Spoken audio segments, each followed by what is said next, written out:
Hello. Oh, somebody's lost their phone? Bit of housekeeping before we start. Annie's holding up a phone. Has anyone lost a phone? Well, if it's yours and you discover it's missing later, Annie at the back table has it for you.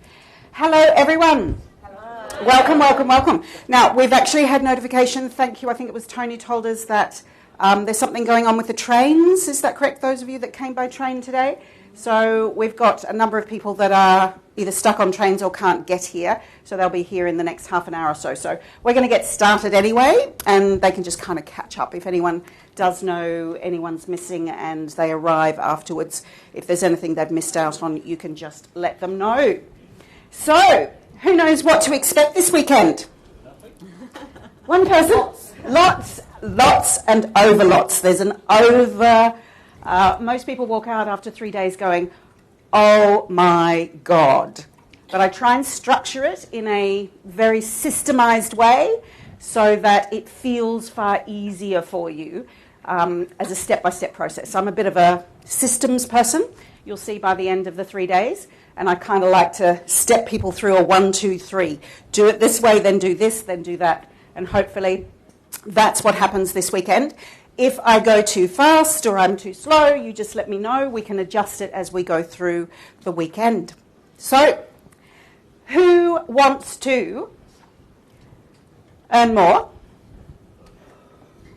Anyone not want to earn more? Who wants to work less? Yeah. I like working, but I want to work smarter. Yeah. So that I don't have to continually do the same thing over and over and over, but I get the results. And my clients get the results, yep.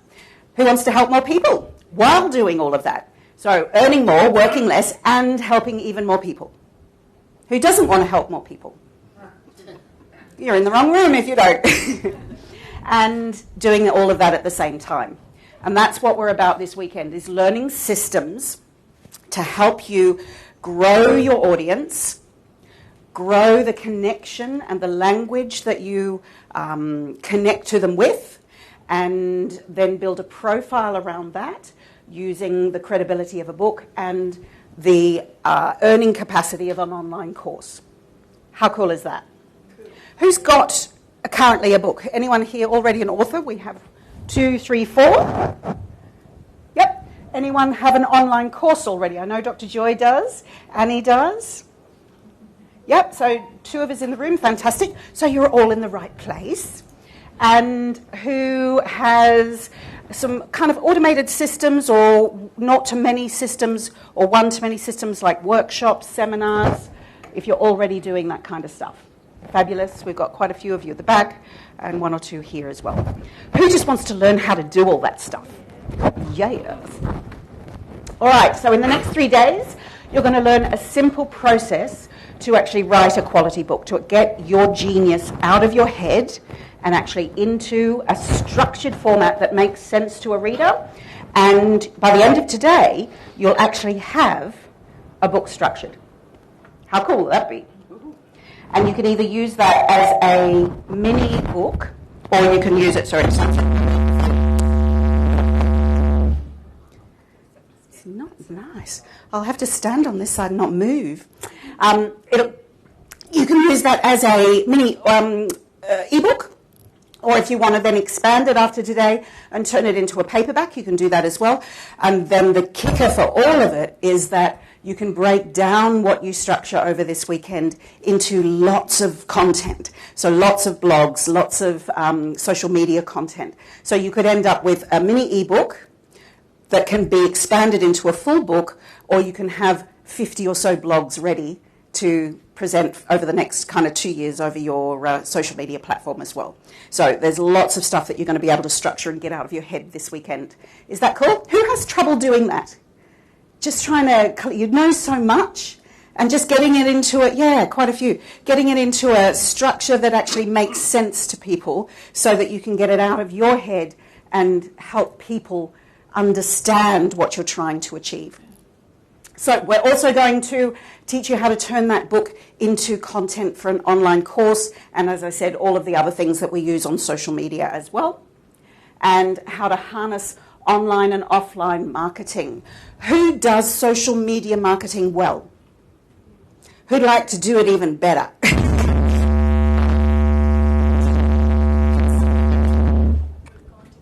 Yeah, fantastic, thank you. So I don't know whether it's when I turn my head to the left or what it is. I don't know that it's not getting close, so it's when that touches something. Do you have a microphone that you use for the question? Yes. I'm a bit of a walker and a talker, which makes that difficult. Yeah. Actually, can I get somebody to turn this off for me? It's at the back. This one doesn't actually do a feedback, so they said it was easy to...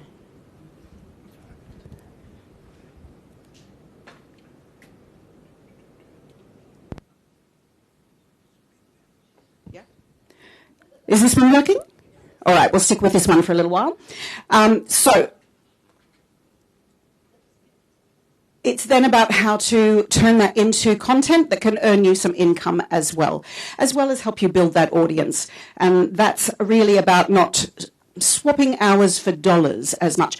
Who learnt as a therapeutic model when you first kind of went into practice that was the only way of helping people? It was swapping your hours for dollars. And that's a limited resource, isn't it? Because your time runs out, your energy runs out, and there's then a cap on what you can actually earn. So what we want to do is look at how do you help people with more structure, more content, more a deeper message, and then structured into that message, and then, of course, have a balance between the one-to-one versus the one-to-many or the naught-to-many. Does everyone understand what I mean by one-to-many and naught-to-many? So one-to-many model is you standing out the front. So this is a one-to-many model where I'm talking to many people rather than just talking one-on-one in a clinic. And then naught-to-many is me having recorded something like an online course, and then it goes out to many people nationally or internationally. So that's one-to-many, and we'll use that terminology throughout the weekend. So if I say any particular terminology that you're not sure of, please reach out. Please just pop your hand up, and because everyone's got different levels of understanding that they're working through. And then we're going to look at how to build an eager audience. So once we've structured the content out of our head and we've been able to look at how to turn that into great content for blogs or courses or social media or whatever it is, then what we want to do is how do we build an audience? How do we actually connect to our audience? How do we expand it? And how do we speak their language? And we're going to be doing a lot on social media and a lot on connecting with the language of our ideal client as well on day 3. And lots of marketing and media and stuff as well. Cool. So why are you here? What's your number one goal? To give up 3 full days, that's a big commitment. It's a huge commitment, isn't it? What do you want to achieve? If you walk out of the door on Sunday, what do you want to achieve? What do you want to get out of this weekend? Step my business up to the next level. Yep. I don't quite know what that is, but... Cool. So get some clarity. Is that what you mean? Some clarity about the next level for your business. Great. So clarity. Next level. Anyone else? Beautiful. So we want to do live group. Is that right? Yep. So live group online work. Again, that's the naught to many model, isn't it? Anyone else? Yep. Beautiful. I'm a big structure girl, so we're going to be going through lots. So it's how to structure your content, your genius. Yep, perfect. I had somebody over here as well. Social media marketing. Who wants to know more about that? Absolutely. Yep. Call them out. Yes. That's our beautiful Dr. Joy. You'll hear a little bit about Dr. Joy's journey later. All about business plans, isn't it? You've learned that a lot over the last couple of years. Anyone else? What about your emotional belief systems, confidence? Yeah, confidence to actually stand up and be an expert. Who has that? Who has that? Well, who am I to write a book? Or who am I to put myself out there as the expert? What would the industry say about me if I stepped up and did that? Yep, so confidence to step up. I'm actually writing all these down because we'll go through these tomorrow afternoon. We're just going to make sure we're actually staying on track with you, and we're going to do some mindset stuff tomorrow. Beautiful. You do, Dal, you do. So, money mindset. So we're going to do a lot of brain training tomorrow afternoon on breaking through our money ceiling, our money floor, and really looking at the worthiness of stepping up to that next level and what that might mean for us. Anything else? Positioning. Who am I? And what am I bringing to the table? Ooh, I like that. So we said positioning.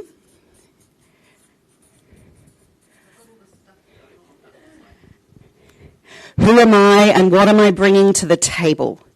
I've got all this stuff going on, but how do I position myself in the market? Do I position myself at this level, or this level? Or do I position myself in world dominance level as well? So And it's not just about the level, but it's like who, what, it's like, what is that? Because I'm going there. Yep. What is that? So clarity about what that might look like. So getting the picture of who they're going to be when they've stepped up to do that. Anyone else? So clarity on putting those together. Yep. Beautiful. So we've got ebooks and books. And we had webinars as well. So webinars, ebooks. I think you'll know by the structure of how we structure the weekend. Today is all about the book side of it. And then tomorrow we go on to the online naught to many kind of side of it as well. And then, of course, the marketing on day 3. Oh, that's a good one. Fear of failure. And what about the contraindication to that, fear of success? Who has that? Now, isn't that a dichotomy? How do you actually get over the fear of failure if you already also have the fear of success? That was a big one that I'll show you later on today. We're going to do what's called a therapeutic ladder to see where you are on that ladder in your business right now. And I actually cycled in 3 different stages for about 6 years, because I'd move up steps on the ladder, and then my sabotage patterns of fear of success and fear of failure would kick in, and I'd move back down. And then I'd move up, and then I'd move back, and I cycled in that for years. And it took such a huge mindset breakthrough to actually move past that and go into kind of industry level. Cool? So who has the fear of failure or fear of success?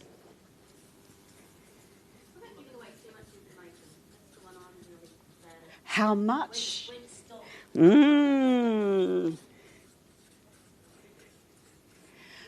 what is too much? Is that? And what is enough? That's a really important question, because if we stay in that kind of lack mindset and fear how much we're giving, then we actually stop receiving as well. So we're going to look at understanding that it's okay to give, as long as you've really done your homework to do your connection with your right audience, giving as much as you can give. You'll see by the end of this weekend, everybody walks out by the end of this weekend, everyone we've ever interviewed about this 3 days, and they just say, I cannot believe this was a free workshop. I cannot believe how much she gave. Yeah. And I hope that's your experience this weekend as well. It has been 100% of the time so far. But for me, it's about, if I can give you and empower you with the skills that you need, There'll be a certain percentage of you that want help to do that, and there's a certain percentage of you that just have the ability to put it all together and go forward and make it successful. Either way, I get the credit because I taught you. Make sense? Cool. Anything else? Yep. Beautiful. So all the social media kind of side, blogging, YouTubing, Insta, and we'll kind of look at the picture of that. We've got a couple of special guest presenters on day 3. My social media guru that I use to plan all my social media ads and campaigns. She's going to Skype in from Queensland. And then we have the beautiful Annie, who's at the back of the room we meet many times over the weekend, who's an incredibly gifted and skilled social media marketer. And we'll talk about a couple of Annie's amazing success stories of just, financially what she can recoup from just doing a live video on Facebook, and how big her audience can be just with a couple of very simple tweaks. So we'll be talking about that on Sunday. Cool. Anything else before we move on? The right client. Great desire for this weekend. And that, again, we'll be looking at that a little bit over the whole 3 days, but we focus in on that on day 3, with a lot of Annie's languaging, etc., that we talk about as well. Excellent. One more? Pricing. Packaging, what to charge, yeah? Who has that kind of challenge or has kind of put your prices up but then feel icky about it? Or who hates sales, yeah? Marketing yourself. We're going to be looking at non-icky ways to do that, yep? So pricing and packaging. Wow. We've got a lot to get through, and some. So what we want to do is try and address all of those fears, those desires, those outcomes that you want. Keep in mind what you wanted. We'll readdress these over the next couple of days and make sure we're getting to where you need it to be, and keep the questions coming in. We'll make sure that we try and make this as interactive as possible as well. We've got a lot of case studies and things to talk about, but we'd love to hear your stories as well, so we'll use the mic to pass that around later on throughout the day as well. So that's enough to get through, don't we think? Are they going to come and fix the mic?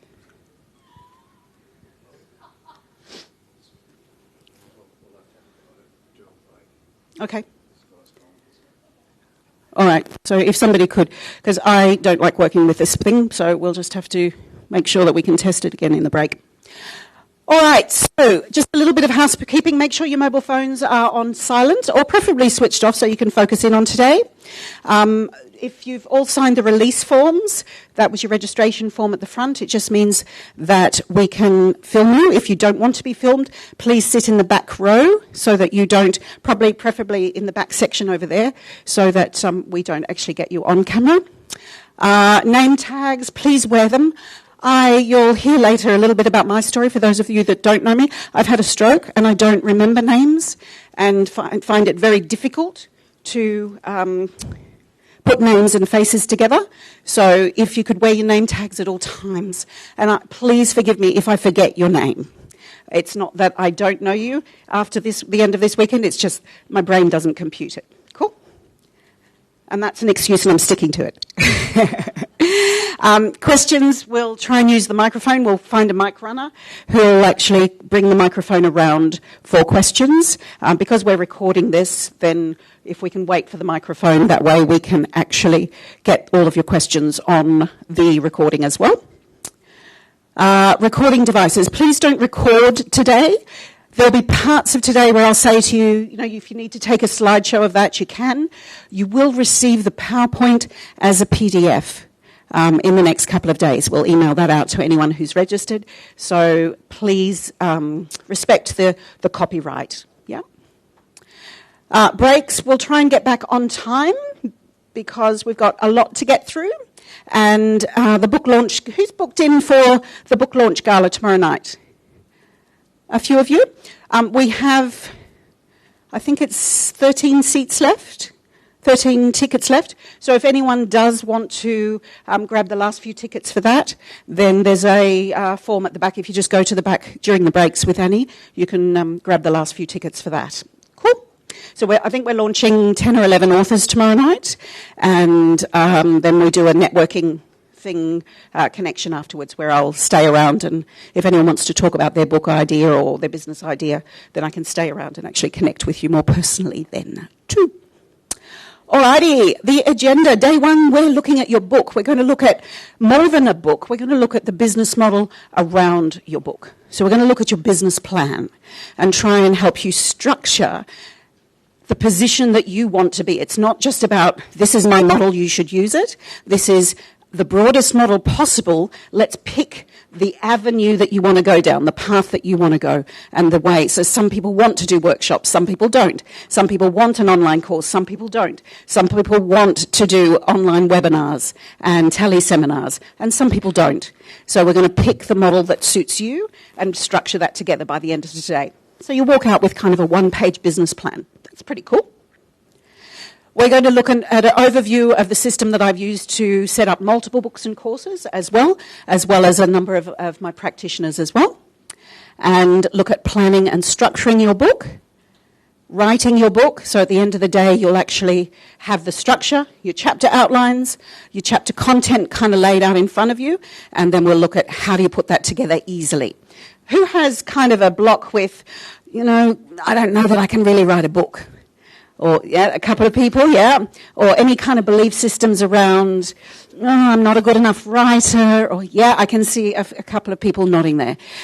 We're going to show you some very, very simple tools that you can use online to structure all of that together. Your job is to get the content out into a structure and then use 100 different tools to pull the content together. There is many, many different ways to write a book. So we're going to look at breaking through that barrier, breaking through that mental block that you might have, and show you ways to write a book that you might not have thought of before.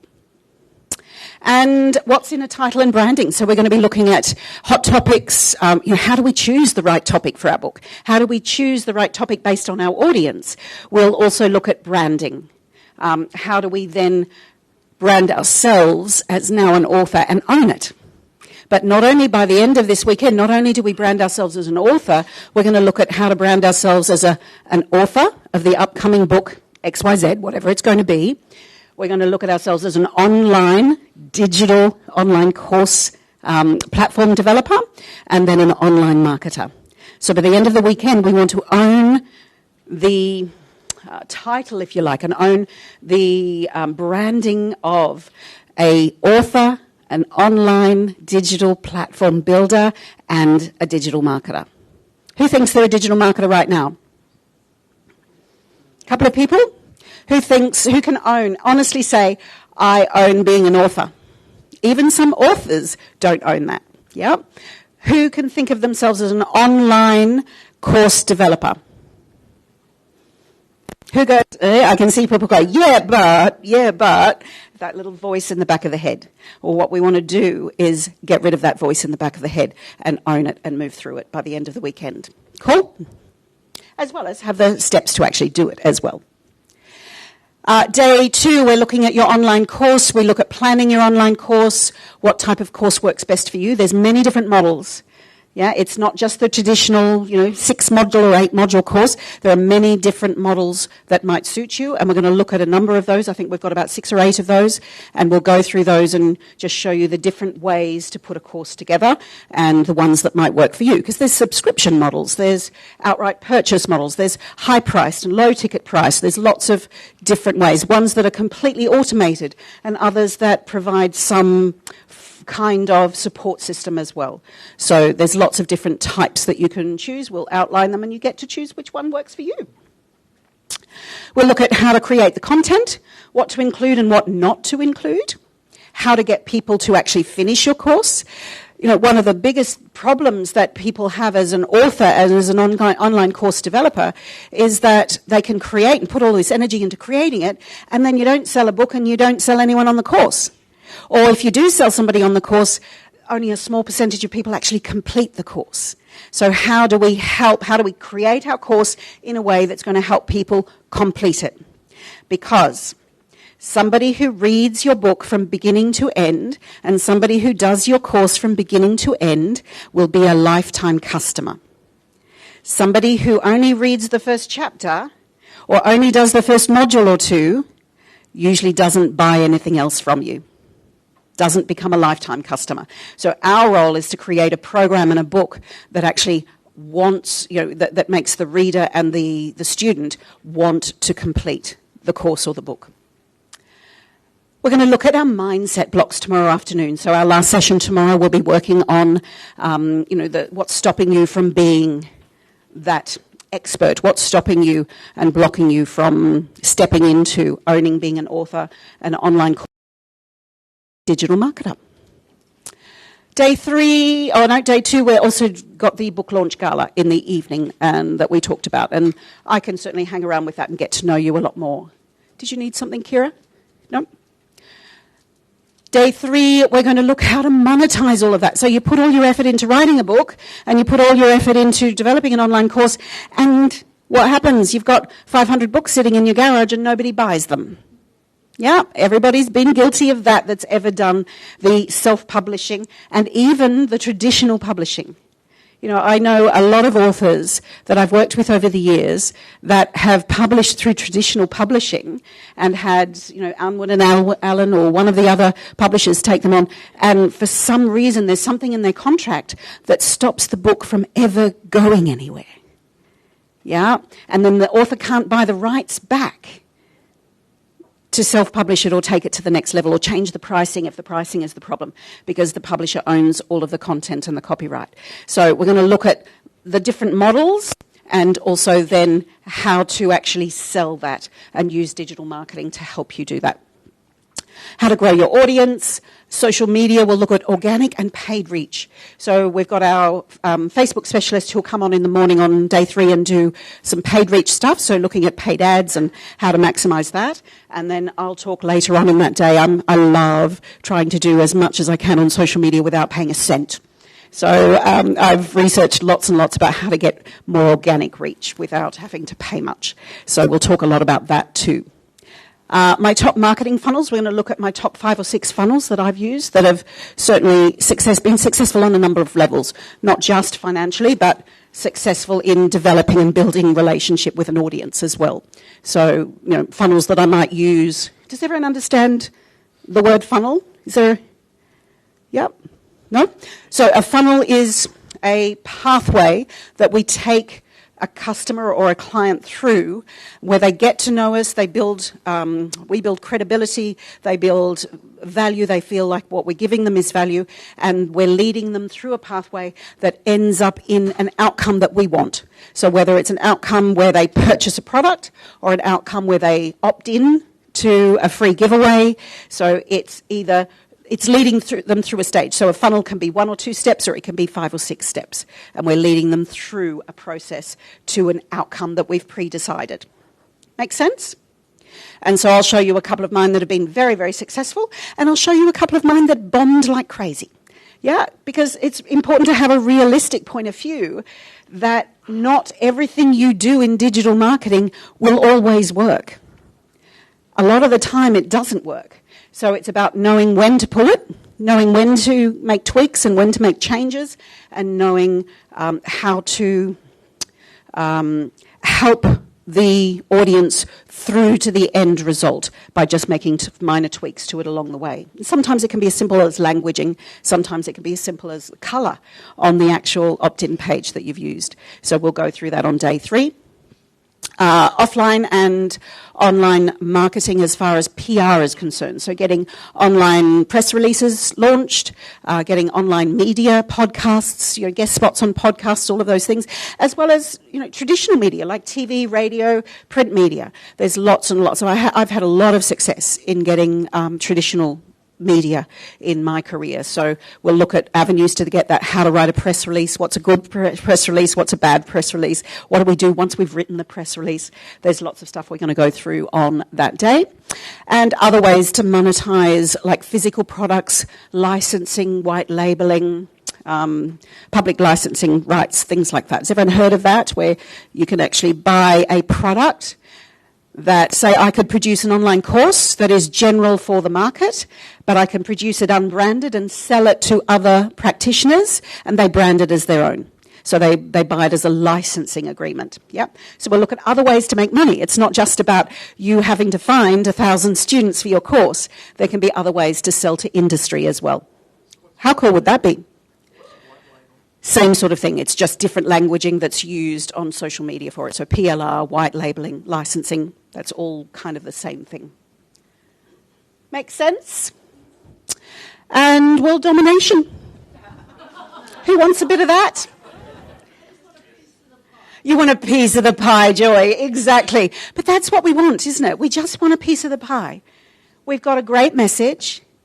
We're connecting to an audience wherever we are in our career, whatever level we're at, whether we're just starting out or whether we've been in the game a little while or whether we're experienced and, been in the process for 10, 20, 30 years. And we want to step up into that level that we haven't quite mastered yet. Then, it's just about how many people are in that piece of the pie. So do you want an audience of 10,000? Do you want an audience of 100,000? Do you want an audience of 1 million? You've got to decide your business model and then put the steps. There's always a system. Yeah. And if you do the system, if you follow a system, you have clarity on your outcome and you follow the system to get that outcome, you'll get it every time with persistence. My key to success is the 3 Ps. Persistence, persistence, and persistence again. Because I've failed many, many times. I've spent hundreds of thousands of dollars on marketing campaigns that did not work. You'll see when we get through the publishing today, I published quite a few books that bombed dramatically, that didn't even sell 1 copy, but I didn't give up. Yeah. And I'll show you why as I take you through those failures as well in order to get to the successes. It's important to have a realistic view of it. Excellent. Do we think we've got enough to get through? I think that's more than enough. And there's usually a couple of other tidbits that I pop in along the way. For those of you, who's actually seen me present before? We've got a few in the front here and a few down the side. For those of you that don't know me, for those of you that do, please forgive me, I'll keep my story short, but I'll just give you a brief overview of why I'm actually standing here, for those of you that aren't aware of who I am. I'm a 10-time international author in multiple areas with multiple books and online courses. We've won awards in psychology and mental health, digital marketing, best book covers, women's health and fitness, you name it. Plus, we've won awards for some of our other authors who have had the courage to put their books forward to the international awards as well. And if you are coming to the book launch gala tomorrow, you'll meet Dr. Olga. And I'll talk a little bit about her today and tomorrow, I think. She wrote a book. Her husband died. She was a psychologist, and her husband passed away suddenly. And she wrote a book called Widow's Guide to Grief. It's actually called A New Normal, The Widow's Guide to Grief. And we launched that, where are we now? It was probably late last year. And she's from Wollongong, so we did a big book launch in Wollongong, and then she's going to come and partake in a secondary book launch tomorrow night, and then we'll do another, because you can do multiple book launches and relaunch, give your book more energy as you progress through the years, rather than what a lot of authors do is they launch their book, and then they go, well, the sales have slowed down, what do I do now? Well, you just relaunch your book, yeah? You find a new avenue to launch that and give it more energy. Cool. I am the creator of what's called the CPR brain training model. And I'll talk a little bit later on about how that model came forward and what we now do. I use that model now in all of my online courses. I also teach that model, the certification of that model, to practitioners. So there's multiple ways that that model now not only earns an income for me, but I get to share my message around the world. Because my ultimate goal with the CPR brain training model was always to have it taught to psychologists and to school teachers so that they could pass on that knowledge into schools.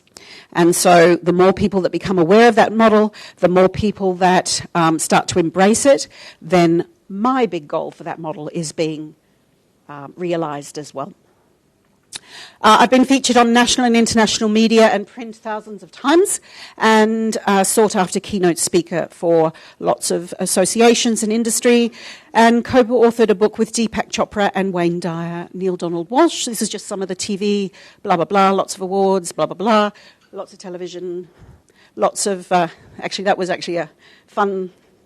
Just go back to that one.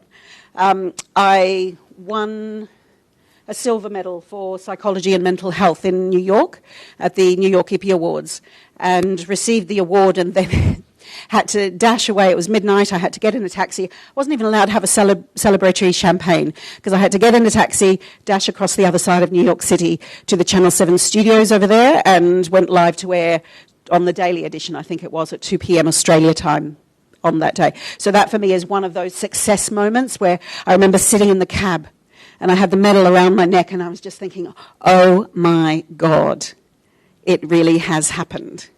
You know, one of those aha moments where you just own that expertise. And I want to talk to you a lot about those moments over the next few days and what those moments are for you or what you want those moments to be. Yeah? I'd always envisaged myself being on in that exact kind of scenario where I was dashing across an international city and being live to air somewhere in the world. And I was actually sitting in that cab feeling it, experiencing it. And so we want to look at the kind of moments for you that you want. What is it that you want that will give you that moment in your mind where you go, I've done it. I really have done it. Has anyone got a moment like that already in their head? Yeah? A few of you are nodding. And we'll begin to share some of those over the weekend if you feel safe to do so. Or we'll create on tomorrow evening, we'll create some scenarios around that to help you help your brain attract it. Cool. So that was just one of my moments. And that was actually being, I do look like I've had a few drinks, but I promise you, I was as sober as a judge. And actually the medal, the blue thing around my neck, is actually that medal. So, and they're really heavy, like it's crazy stuff. So that, even though it does look like I have had a few drinks, it was just the way the camera caught it, and I promise you I was very, very sober. But I was actually being interviewed. This isn't even about being interviewed about the fact that I just won an award. I was being interviewed in New York as an Australian therapist commenting on an English hypnotherapist who'd created an app for stress. It wasn't even my app. But when you become known as that expert and you develop a couple of relationships with different people in media, then they use you as the go-to expert whenever there's something that they want to discuss on air. So that particular television station, I'd been on them before and they developed a relationship with me and it was the go-to. They just happened to ring. I said, actually, I'm just at the airport on my way to New York to pick up an award. They went, no problem, we've got a New York studio. I went, my success moment. Yeah. These are just some of the books I've published for others as well as myself. We're a publisher to the wellness industry and some of my online courses. But for me, it wasn't always about that. I think I mentioned before, I struggled for a long time in that success-failure model. And so I'd have very busy practice. I had a practice where I employed about 4 or 5 contractors, therapists. We had a government contract for the Indigenous community in Queensland where we were able to provide stop smoking programs, and we had such success with that they also, after a year, expanded the contract into 6-session wellness packages for counselling, for hypnotherapy, for drug addiction, for weight loss.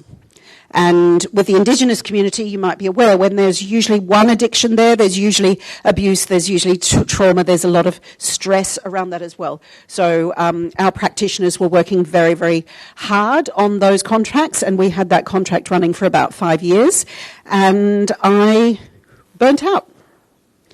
I was working anything from 50 to 60 to sometimes more hours a week. If some of the contractors couldn't fulfill what their schedule, I'd have to fill in for them. I was doing the administration side. I was trying to, who wears the many hats of their business? Yeah, you've got to be a marketer. You've got to be now you've got to also be a digital marketer. It's no longer just about putting a classified ad in, isn't it? It's a digital marketer, a normal marketer. You've also got to do the bookkeeping and all of the stuff around it if you haven't been able to outsource all of that. Well, I completely burnt out, even with help. And in that burnout, I ended up in hospital with kidney failure, stage 4 kidney failure, which is 1 stage away from permanent dialysis. And I asked myself a question, because I'd always wanted success, but I'd never really given it a definition. I'd never really asked myself the question, which was, what kind of business did I want? You'd think it's a pretty easy question, but no. I'd had this belief system that if you were busy, if you work hard, and you're busy, then the belief system flows that you're successful. And I was turning over a lot of money. But I was spending just as much to keep it running, to keep it, the program and the other therapists, because I had a responsibility now to other therapists to keep them busy. And so that stress of working those kind of long hours and the pressure of that kind of build-up. Who has that kind of business now where you are overstretched? You're working way too many hours. I know you do, Brett. Yep. A couple of you here. Who would like to have that kind of workload? A couple of you? Yep. Absolutely. It's just you wanting more. One of the things I'm going to say to you, that for those of you that just want to be busier, is be careful the monster you create. Yeah? And that's what I want you to understand from this weekend, to get some structure, especially around today, because we want to create the right little baby monster, don't we? We want to create the baby monster that gives us the right kind of hours that we want to work, reaches the right kind of audience and clientele, so that we enjoy going to work and enjoy working with those people, and that they're getting great results, but we still have a life, so that we can still be with our family, have a couple of weekends off a month, and have the lifestyle. Whereas I had a business that I worked 6 days a week in clinic, and on Sundays I was doing the marketing and picking up the pieces and working with my bookkeeper, who worked incredible hours for me to try and pull all of that together. And I didn't have a life. So because I hadn't asked the question, what kind of monster or what kind of business did I want to create, then I just created a busy one. But it didn't actually give me a lifestyle. So that's what I want you to really think about today, is the kind of business model you do want. I use what's called the scale system now. So I decided, when I asked myself that question, I wanted a business that I could systemize so that I could still operate and money could still come in, even if I had time off. So even if I was on holiday, even if, God forbid, something did happen and I was off sick, I wanted to be able to still be able to help people, reach people, and earn money. And I realized that goal, which was about, I'd realized it a long time before, but I realized it emotionally, which was a couple of years ago. I got married and we went away on honeymoon, and we were in Thailand, and I earned $18,000 while I was sitting by the pool. And I thought, my golly, I think I achieved that goal. Yeah. Now, I'd achieved it a long time before, but as a type A personality, I hadn't sat back and realized it. But in that moment, it was another one of those little aha moments. My golly, I can go away on 10 days holiday. I can sit by a pool and I can help people around the world and get 5 or 6 testimonials in my inbox every day and earn $18,000. Who wants that? Yeah. The business model also had to have credibility, yeah? So it's got to build a profile that I would be proud of. I didn't want to just produce lots and lots of content that didn't have quality behind it, that didn't have that connection to the industry behind it. And so it's about wanting to build a profile that attracted a larger niche, but also provided credibility. Who wants that? Yeah, you don't want to just produce lots and lots of e-stuff that doesn't go anywhere or that's just producing content for the sake of content. This is about quality content that gives people outcomes. That also has automated products, so we could do naught to many so that we can actually earn while we're away or earn if something happens. But the key for me with automation is also, I don't know whether you've been like it, you've spent, how many years have you spent learning and studying in your industry? Who's still studying? Everybody has their hand up. Do you get that? As therapists, as practitioners, we're dedicated to our craft and we're dedicated to continue to help people. And so I wanted to be able to think that that knowledge meant something after I died. That knowledge meant something after I retired. That I could be with my grandchildren and actually still earn and have a legacy for them as well. And who can honestly say that in the therapeutic industry? You just learn how to be a therapist, you learn how to do the one-to-one model, and you don't ever get taught that this can earn you money after you stop practicing. After you stop practicing, you normally just fade away, don't you? Well, I wanted a model that I could still help people. That after I died, people would still be reading my books. People would still be achieving some kind of outcome, that I'd left some kind of imprint on this world. Who wants to leave an imprint? I know I did. It used to move me to tears. Yeah? And that, for me, was what this business had to do as well. It also had to have leverage. So, of course, one to many or naught to many. So I needed to be able to reach wide audiences by doing it once. Or doing it multiple times, but far less. So, such as webinars, where we were talking before about webinars with, I think it's Elisabetta. Is that how we say it? Elisabetta? Elisabetta. It's beautiful. So I wanted to be able to reach, do a webinar with somebody, with a group. So I could do, say, a webinar on Tuesday, and it's an hour of my time, might be an hour of preparation, but I've reached 500 people. I can record that, and I can play it again next week to another audience of 500 people. That's leverage. It's pretty good, isn't it? Reach 1,000 people by doing it once. And then you can sell it and do it again. And then be everywhere every time. I wanted to be able to reach a global audience. And that meant having a global profile. It meant having credibility in both my books and my products. And that's where the awards came in. I wanted to be able to be credible to industry as well, which meant I was producing quality work. So that was my model. And there are many ways to achieve that model. And I want you to think about, as we go through business modeling today, what aspects of that. You don't have to have all of those.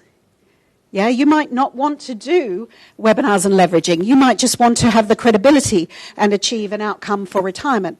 You might just want the scale to be able to systemize and package your products and understand the pricing model of that. It's about working out what is the business model for you. Who has actually thought about their clinical practice in that way, or their small business in that way? A couple of you? And have you started to structure that and put that into a system? I know you have, Brett, because we've started that process. But for those, sort of, you've got an idea. Well, let's hope you get some clarity around that this weekend. Cool? So let's look at the business model.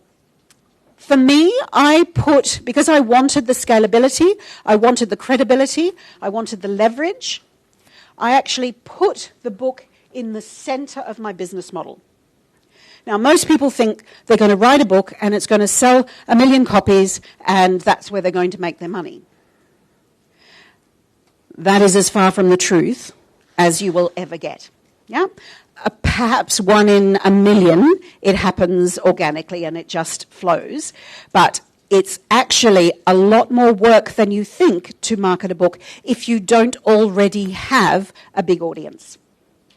And what we want to do is ensure that we build the audience whilst we're writing the book, whilst we're actually preparing it all and getting the content together. We're also at the same time building an audience. So we already have an audience who want to buy our book. And we've got a couple of examples of that with a couple of the authors that we're launching at the book launch gala tomorrow night.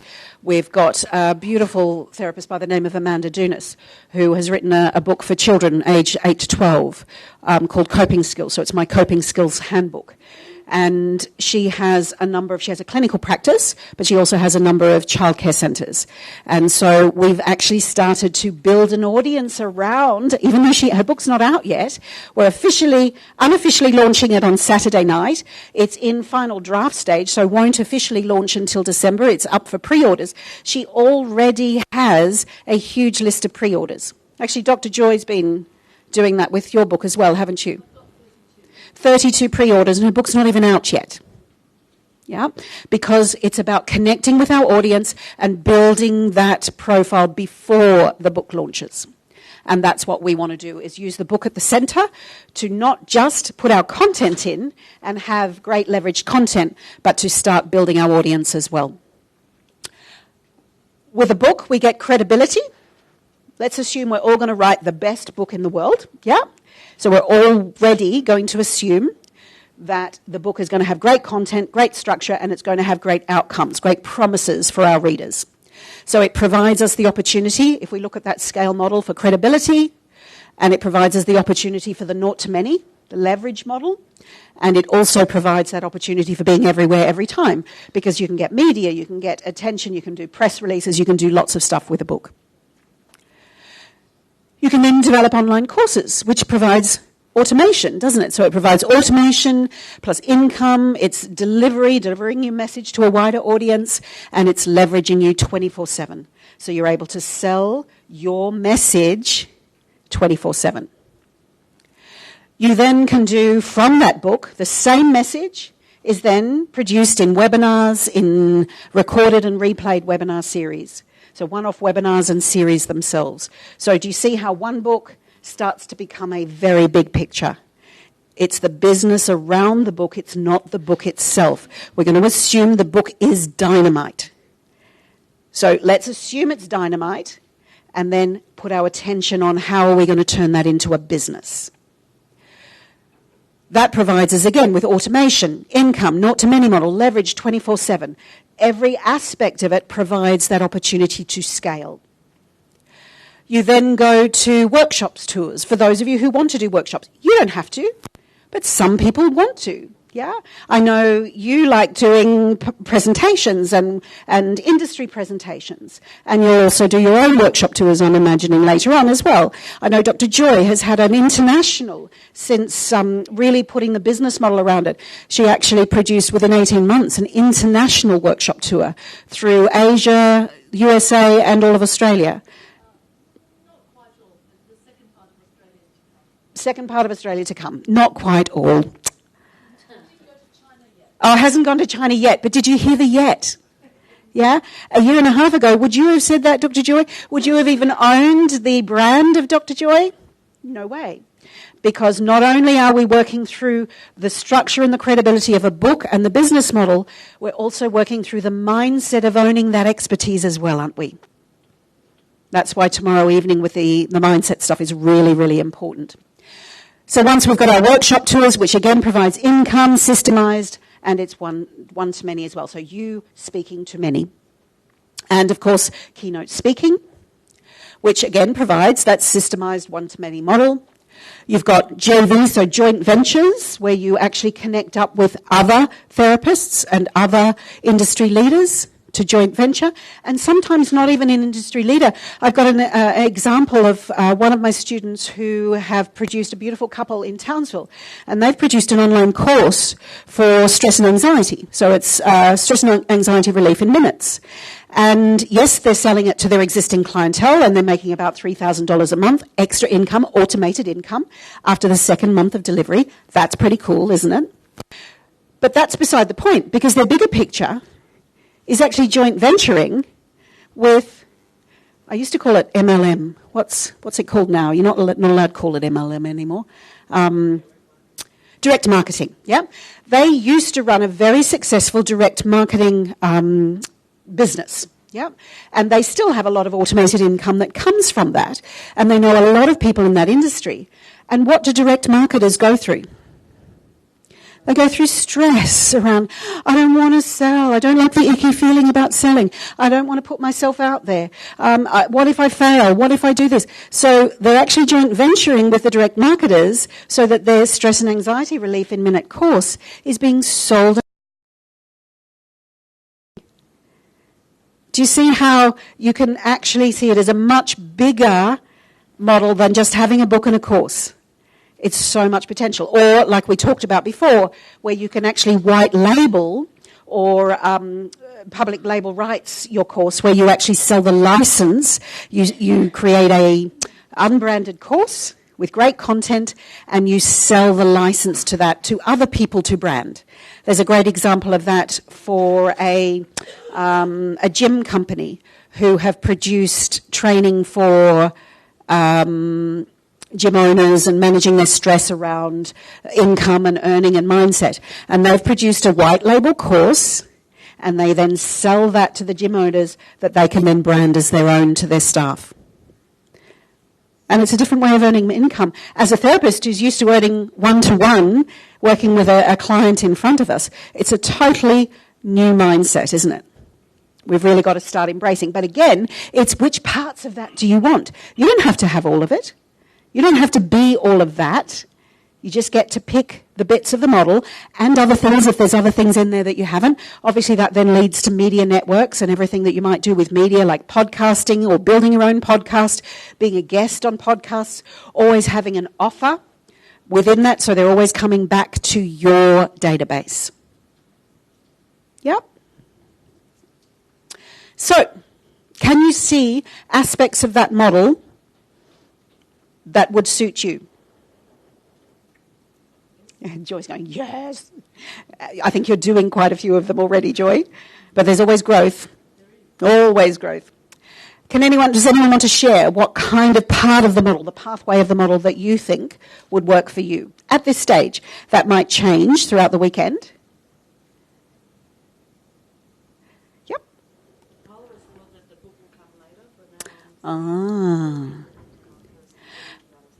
So, Elisabetta was saying she always saw the book coming later, but actually now is realizing that perhaps the book comes first. Who else has had that little aha? A couple of you? That deserves...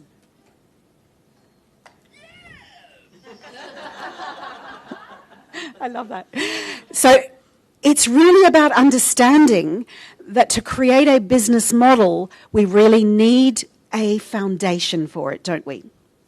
And if we've clarified our message and structured it into great content that takes people on a journey and an outcome, they achieve a promise that we've made to them by the end of that, and that's the promise in the title, then we can then turn that into many other things, can't we?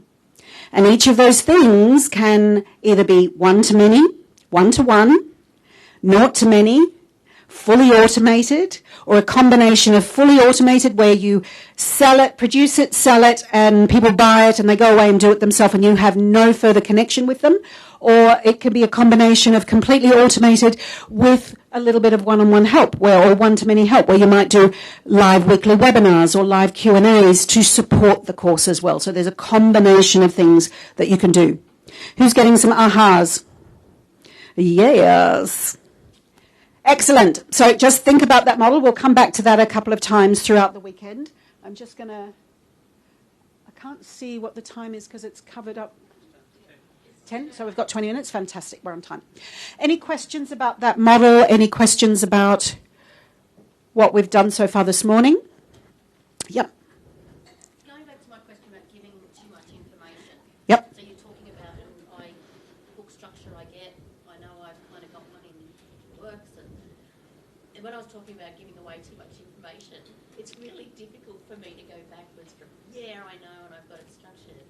When you're trying to give people piecemeal, as in that freebie, that opt-in, that what do you do at a webinar, what do you do on the webinar for the hour, I really struggle with that. So Amanda's saying she's really struggling with how much again, that how much to give, and what do we give on the webinar, what do we give on the free giveaway, what do we give in the online course, what do we give in the book. Again, by the end of the weekend, you'll get a little bit more clarity about that. But my belief is the more we give, the more we receive. Yeah? And when you understand the structure of the book this afternoon, you'll be able to see, like we're going to do an example of a 4+2 model, which is 4 chapters plus your intro and your outro. Okay? But you can expand that to 6+2, 8+2, whatever it needs to be. Then what we do by the end of today, you'll be able to see there's this much I want to give. This is everything I'm going to put in the book. And this is the bit I'm going to take out and do as a webinar. This is the bit I'm going to take out and do as a... Does that make sense? So that will start to come together. And I'm going to give you one other piece of advice just on that how much with regards to one of my books. I had a lot of unsuccessful books before this book. This book went viral. Without me doing much to it, it happened all on its own.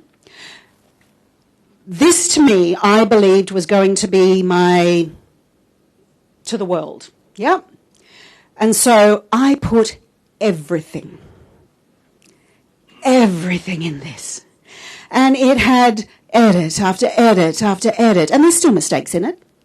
But I continued to put more in it, thinking, I've got to give the audience more. I've got to give the audience more. If I redid this book again, I would do it as 3-part series. Because all the research says today that people aren't reading and completing books of this size. People want bite-sized chunks. And so books of this size, theoretically, they're wonderful. People buy them and go, oh, yes, I'm going to do that. And, oh, yes, oh, my God, that's fantastic. But how many of them are still on the shelf unread or half-read? And what happens if somebody half-reads your book? They don't become ongoing clients, but they're also left with a feeling of disappointment in themselves that they don't want to feel about themselves, do they? So who are they going to feel disappointed in? The author, because they didn't finish the book. It got too hard. And the biggest lesson I got out of this is stop needing to be the expert to everyone on everything.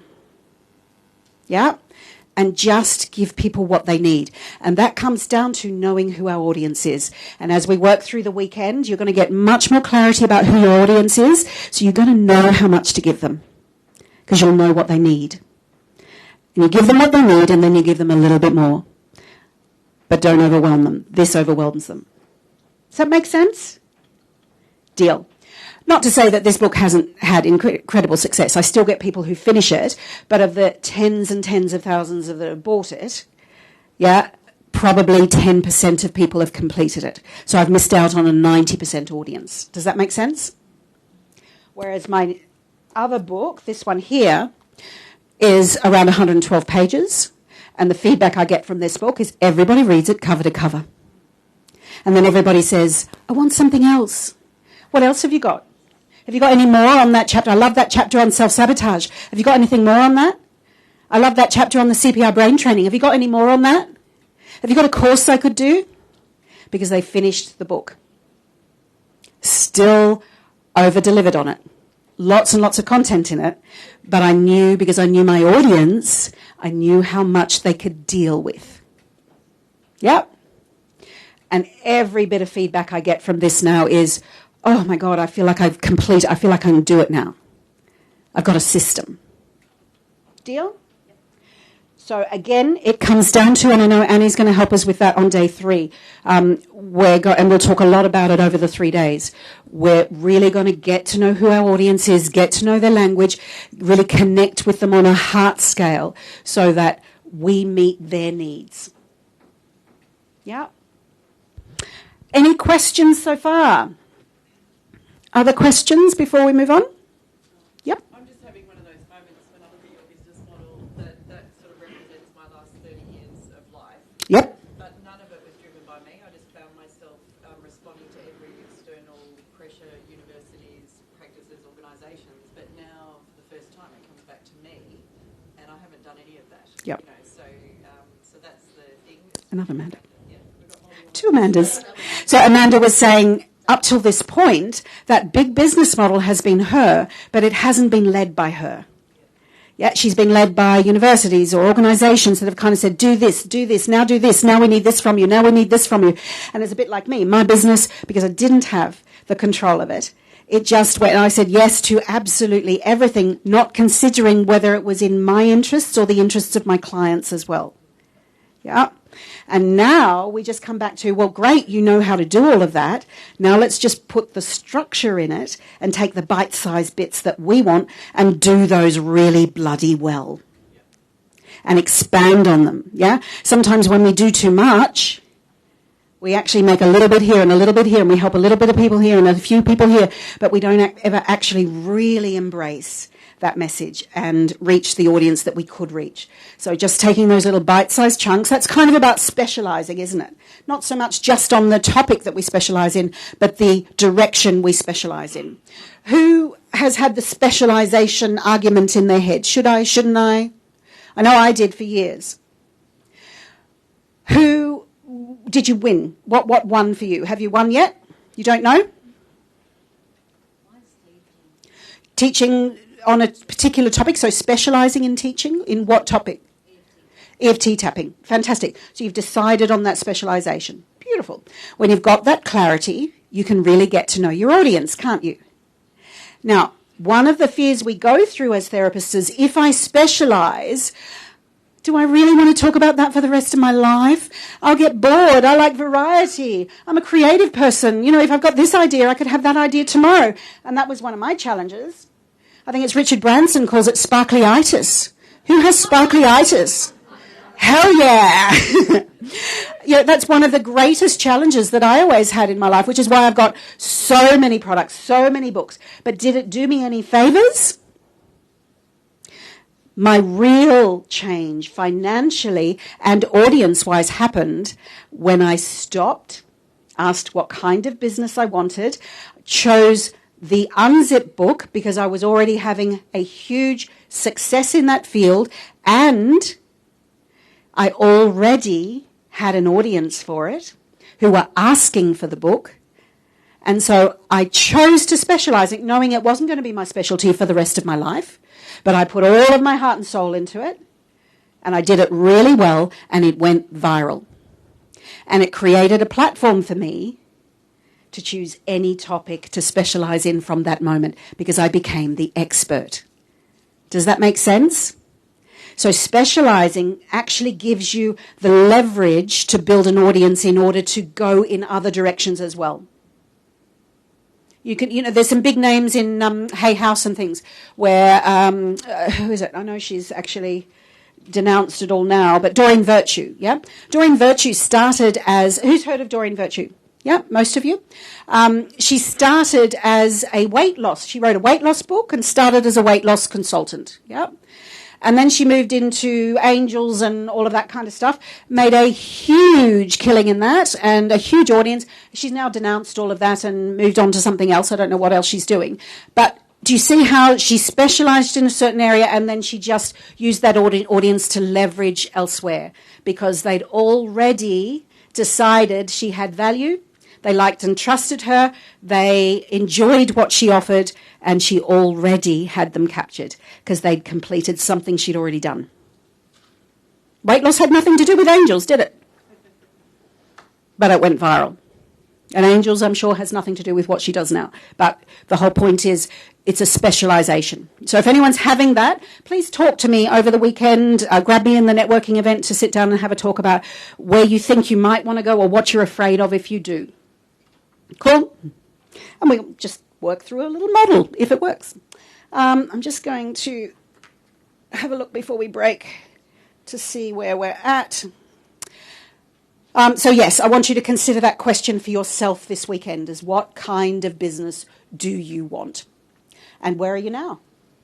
Obviously, that's the first question we need to ask of ourselves, isn't it? Where are we now and where do we want to be?